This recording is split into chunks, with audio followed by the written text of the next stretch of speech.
Itu aja dari saya. Sekian. Wassalamualaikum warahmatullahi wabarakatuh. Mungkin nggak bagus.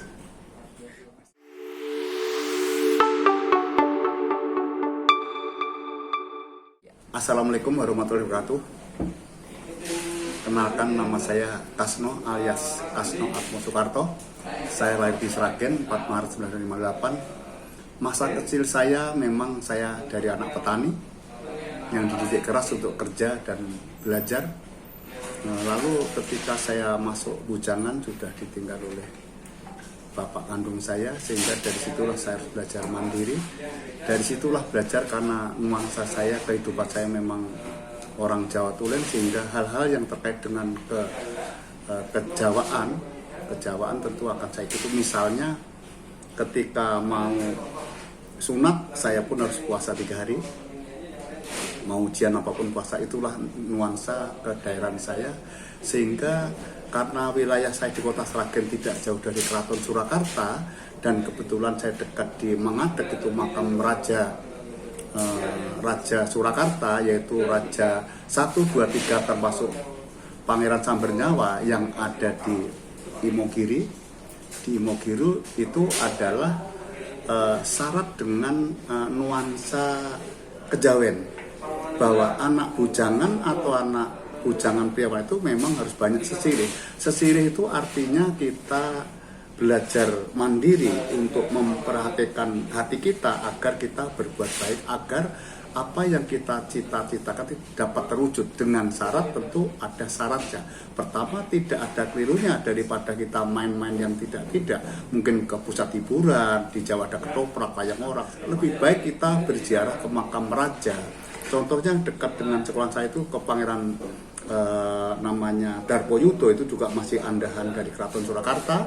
Itu setiap anak sekolah itu sebelum ujian juga harus ziarah, mendoakan sang raja kita agar apa yang kita sampaikan mendapat berkah, apa yang kita cita dapat terus. Lalu yang berikutnya selain itu bisa juga kita ziarah ke makam raja Surakarta, baik dari Mangkunegaran atau Pakubuwono, itu yang salah satunya itu raja yang pertama Surakarta, kedua, 3, keempat termasuk Pangeran Sambernyawa, itu memang sering diziarahi oleh khususnya masyarakat wilayah Surakarta.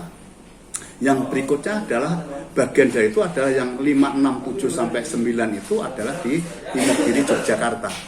Itu silsilah dari kerajaan Solo yang tadinya bagi masyarakat kota Sragen sangat identik. Jika malam 1 Sura itu paling nggak kita tuh bisa berpuasa, baik puasa itu Senin Kamis, hari puasa ringga, atau bahkan yang mutih hanya makan nasi aja.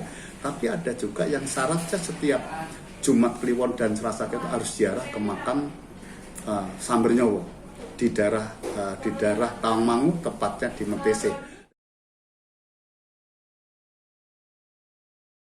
Pengalaman saya yaitu adalah pertama, syarat menghadap raja, baik itu secara masih hidup termasuk yang belum sudah dimakan, tentu ada syaratnya. Pertama, tentu syarat-syarat itu tentu syarat-syarat kedaerahan. Pertama mungkin ya berbuat baik, jelas tidak ada unsur kesirikan ya. Kalaupun ada itu di batin saya kurang tahu. Lalu berikutnya ada syarat-syarat tertentu, misalnya busananya pakai busana Jawa, pakai ini ya. Lalu ketika masuk makam syarat mungkin ya, salah satunya mungkin pakai kembang setanggi sebagai syarat. Itu bawangnya bukan kemenyan ya, memang kembang setanggi khusus untuk raja, dibakar, bentuknya coklat seperti bubuk itu, bubuk pasah kayu, itu dibentuk, itu harus dibeli di pasar Kembang Solo namanya, itu ada. Lalu yang kedua tentu busana ketika syarat kembang, tapi di sana juga ada tata cara yang harus diikuti. Misalnya tidak boleh sembarangan, artinya tidak boleh ngambil apapun yang tentu di lingkungan makam itu. Lalu tidak boleh ngomong yang tidak. Lalu juga kalaupun mau masuk makam raja itu biasanya karena ada kelambu biasanya, itu tidak boleh artinya pakai busana, dan ada syarat jalan duduk. Jalan duduk itu juga diajari oleh serati. Serati itu adalah penunggu makam, tapi biasanya juga orang-orang terpilih. Setahu saya penjaga di makam Metis itu anaknya di Jakarta juga di pejabat semua, walaupun gitu. Dan itu selalu pakai peci Jawa Kuku, pakai beskap dan pakai sarung yang di biru ya, khusus itu, dan pakai keris biasa. Itu penjaga raja, dan dia disumpah. Sumpah itu artinya sabdo panditoratu, artinya kalau dia mengingkari dia akan kena bendu. Bendu itu artinya kena sesuatu di luar nalar manusia gitu ya. Itu tahu saya. Jadi syarat itu penting. Pertama tentu berbuat baik, tidak ada niat yang tidak umpama ngambil benda, ngambil apa, itu seperti itu. Lalu kedua, kalau kita bakal raja pukul berapa dipandu, nanti jalannya jalan jongkok, nggak boleh sembar duduk, nggak bisa. Jalan duduk raja, betul-betul raja, duduk ada caranya itu. Setelah itu kita minta apa, doa. Tentu pertama harus mendoakan, tidak ada cara lain. Secara Islam ya mungkin sekurang Al-Fatihah. Setelah itu jangan minta, tentu dia umat yang bertanggung jawab pada Allah, kan dia juga bertanggung jawabkan, tapi jangan minta, itu yang selalu disarankan. Jadi mendoakan aja, nanti apapun yang dilakukan itu suatu saat tanpa diminta, kalau kita buat insya Allah ya walaupun dia tidak tolong, pasti ada orang yang menolong. Contohnya saya ketika saya ujian SMP tes di negeri ya lolos saja, tapi syaratnya jangan, saya mau sunat aja harus puasa 3 hari, mau kerja ya puasa. Itu memang tidak mudah, mencari itu enggak, tapi bersyukur dengan cara apapun kok mudah. Termasuk swasta, saya tidak lama dipanggil, sini lulus curun aja, tulis, lama, Taruman Negara, Unpad, semua dipanggil mas. Termasuk di perusahaan sebagai akuntan, saya juga dikasih aja. Hanya negeri yang testing betul. Itu pengalaman ternyata ini Allah memberi kepada umatnya yang baik, kepada raja. Itu ada nilai positif di luar nalar manusia. Yang jelas di luar nalar. Itu pengalaman saya. Alhamdulillah. Yang ikut saya semua kerja, nggak ada yang nganggur. Bahkan adik kandung dalam 3 hari dapat 1 top. Yang kedua di lembaga antar saya tidak lolos. Saya tidak memberi apa-apa. Termasuk saya sendiri di Jakarta. Di sini lulus aja. Bu Riris masuk, kamu ngajak lulus ya Pak Julpa. Dan saya tidak menawarkan bahwa yang lu di sastra ada berapa. Itu dampaknya ke sini ya. Itu salah satu contoh. Dan jangan lupa kita harus selalu berbuat menolong orang dalam keadaan kepepet apapun. Itu masih saya lakukan sampai sekarang. Contohnya ya di Bujangga belum dilakukan ini ya. Bukan di luar ini masih ada lagi. Walaupun dalam keadaan kepepet ada ayatnya.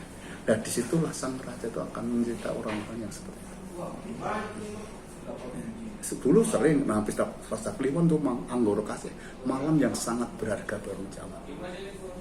Dengan Debat Kliwon tidur di makam raja dan tidak makan 3 hari 3 malam, tapi tidak boleh, kok hanya boleh minum. Tidur pertama sama orang jejer banyak dikelilingi harimau, yang ngomong itu Serati. Bapak tadi lihat enggak? Itu di daerah mana? Daerah ya makam Raja Solo pertama dengan Sang Bernyowo. Imogi itu ke 5, 6 sampai 9 itu kan Yogyakarta bagian dari Keraton Surakarta, pecah sana, pecah lagi gitu loh. Nah yang kedua saya katakan tadi, hari kedua saya tuh duduk aja di batu yang pernah duduki Pangeran Samudra. Konon katanya kotorannya pun jadi emas di keraton. Itu saya dulu itu merasa saya dikelilingi orang pakai orang anten Jawa kulo itu, apa kulo ya, yang tidak pakai baju keris tapi ya gini-gini. Itu 3 mata saya ucek-ucek, ini bener apa enggak, saya nggak yakin apa ya, saya nggak tahu karena semua sempat sakral. Hari ketiga saya mau pulang, saya itu tidur di batu itu lagi, di batu yang tempat diduduki di Pangeran Sambernyowo.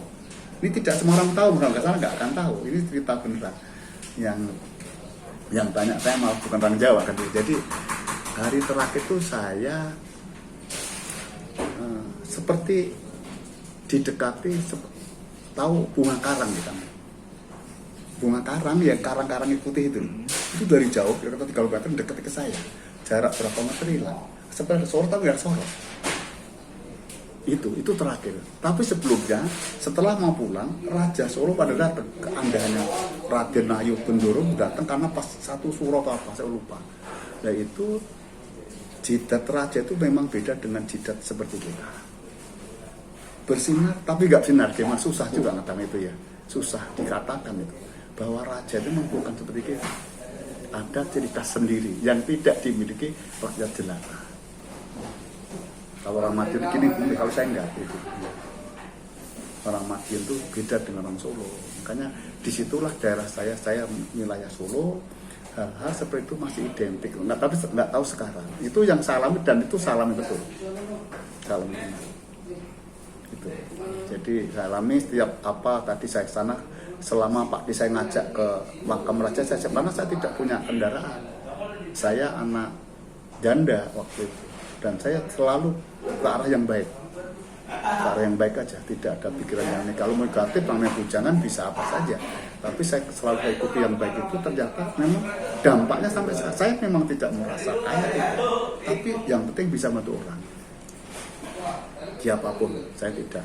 Sampai sekarang ya ada di luar ini, makanya apapun ini, apa semungkin kan tidak juga. Dan itu istilah wala. Hal-hal yang kita catat untuk disampaikan pada selama kita masih bisa. Apapun dilakukan, nanti Allah akan memberi jalan. Raja itu juga umat, tapi kan dia ada rakyat di sana dan tidak. Mungkin itu Mas pengalaman saya sekilas tentang bagaimana kehidupan saya ketika masih bujangan. Selain saya harus gini, memang itu sedikit. Banyak yang menduga saya kok dapat apa, saya ceritakan. Tidak semua orang ke situ dapat seperti apa yang boleh ketika saya di situ. Itu hampir setiap saat saya ke sana membawa bahkan raja termasuk Pangeran Sambernyawa itu ya, katanya dulu jangankan manusia, burung lewat di atas makamnya pun meninggal mati ya. Pesawat jatuh ketika itu, tapi sekarang tidak tahu karena saya sudah meninggalkan daerah saya, walaupun saya masih di daerah Sragen, tapi hal-hal itu tidak pernah saya lupakan. Ketika sekarang saya mengenyam betul apa cabut itu, bahwa manusia selain berusaha untuk belajar, kerja keras, berdoa, mengabdi kepada sang raja, iya, tapi kita yang jelas jangan syirik. Itulah yang saya alami, sehingga hasilnya juga seperti sekarang ini. Tidak semua orang seperti itu. Raja yang panutan tingkah laku perbuatan segala macam berbilang, sehingga ketika di hidup masyarakat kita akan mendapat tempat yang selayaknya kita berbuat. Itu dari sisi kejawen saya, karena saya orang Jawa Tulen, sehingga apa saya lakukan ini ya semata-mata karena itu wejangan sang raja tadi. Yang sekarang ini memang sudah lama nggak sowan ke raja-raja kita, tapi paling tidak kita secara tradisi kedaerahan jangan ditinggalkan daerah, karena itu merupakan nilai-nilai budaya yang tidak boleh digantikan dimanapun kapanpun, bahwa kedaerahan perlu kita hargai. Disitulah nilai budaya tertancap bahwa daerah kita itu daerah timur yang tidak lepas dari kesantunan kita ke siapapun. Itulah yang saya peroleh, sehingga sampai sekarang saya tidak akan mengingkari hal seperti itu. Walaupun dimanapun tetap jangan lupa pada nuansa kedaerahan kita, warna lokal kita, karena disitulah kita dibina secara kepribadian kita. Tidak boleh sembarangan jalan Joko Raja, dan disitulah kita mendoakan sang raja agar apa yang kita cita-citakan dapat berhasil, baik dari sisi pendidikan maupun dari sisi pekerjaan. Jika kita berhadapan dengan yang lebih dewasa dalam sisi usia, apalagi pendidikan dan derajat, kita merendahkan hati kita, menghargai yang sini, apalagi kepada raja, kepada orang tua. Kalau kita berjalan harus assalamualaikum, menundukkan kepala, pulo nuwun, derek langkung, artinya numpang lewat itu secara Jawa memang harus ada.